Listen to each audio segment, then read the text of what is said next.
Everybody's talking about building a brand as a freelancer, but what does it actually mean?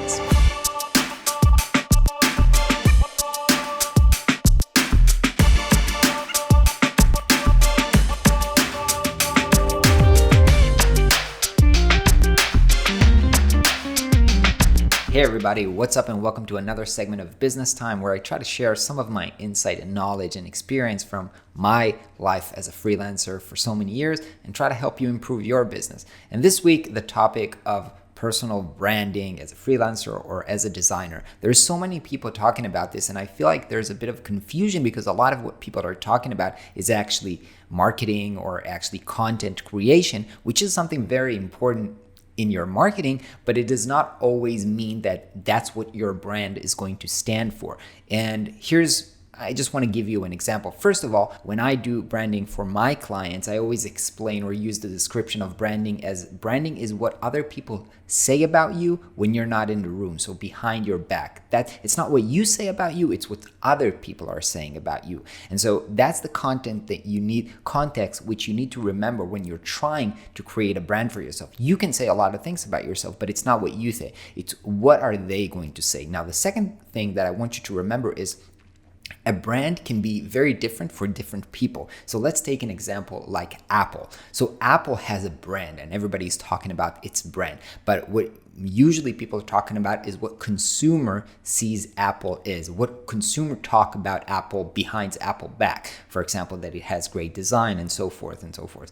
But Apple also has a brand, for example, as an employer. So people who work for Apple also talk about Apple, like I love that Apple does this or I hate that Apple does that. And so Apple has also a brand as an employer, which is quite different and it has to do different things to if it wants to control or improve that specific brand. Now, why do I say this? I say this because me, for example, I have this YouTube channel and a lot of people consider this YouTube channel as me building a brand.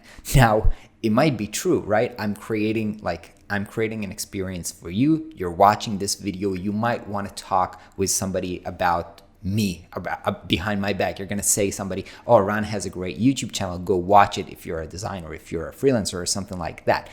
But that's not what my clients see or care about. Honestly, most of my freelance clients, some of them don't even know about this YouTube channel. The ones they know don't really care about this. It's not as if they're like, I'm looking for a designer who has a YouTube channel. No, and none of my clients ever watch my YouTube channel. And so my YouTube channel helps me to create a brand with you guys, but you're probably not my clients. And so with my clients, I have other brand which you care. And what do my clients care about? What do I want them to talk about when, behind my back?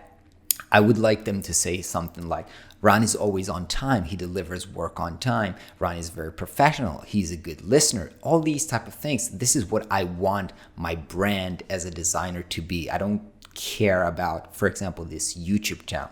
Now, here's the critical question. Like, first of all, you need to be aware. Like, what brand do you want to create with a certain audience? So I have the brand that I'm trying to create with my freelance clients. I also have this brand that I'm trying to build with you guys and with the design community. In that sense, I would probably love for you to say something like, hey, Ran is sharing his knowledge. That's very nice for him to share his knowledge. He's a professional. He's trying to teach other people. So that's that brand. With my freelance client, it's probably something like Ran is very professional. He is delivering good design job and so forth. And for each of these brands, different brands, I have to create a different experience or I try to be aware of what their experience is. And then there's a lot of touch points, what they call brand touch points. So for example, my website is a touch point, right? And it's true that everybody sees it, you see it, and my clients see it, but this is a touch point that I have to control in order for it to tell the story or create the experience that I want for you or for my clients. Then again, meeting with my clients or delivering a presentation with my clients is an experience that only my clients get to have. You don't have this. So you actually don't have the experience of knowing how I work in a client setting. So you'll never have this, sense of branding about me, much like my clients has. So what I'm trying to say here is that you need to realize who you're creating a brand for. Are you trying to create a brand for your clients that will create, high likability that they'll want to work with you, or you want to create a brand for, the design community or the design community in large. Because I see a lot of people who think that, if they get a large following on Dribbble or whatever, on Twitter or something like that, that's mean that they have a great brand that'll be easier for them to reach a lot of clients or charge higher prices. But let me be super honest with you. There's a people with tons of followers on Dribbble that don't get a lot of clients. Just because they have a lot of clients, if somebody worked with them and he wasn't happy, he's not going to return. He's not going to recommend to his friends to come back. So the amount of followers that they have on Dribbble or something, it doesn't really matter to the experience and the brand that this designer has among clients, which is what matters. Now, I'm not ignoring the fact that some clients see a big number on YouTube or Dribbble or Twitter or whatever, and they get a kind of a sense of, oh, that person might be, he's probably very good. Otherwise, he wouldn't have, this big following. This is kind of a bias that some people have.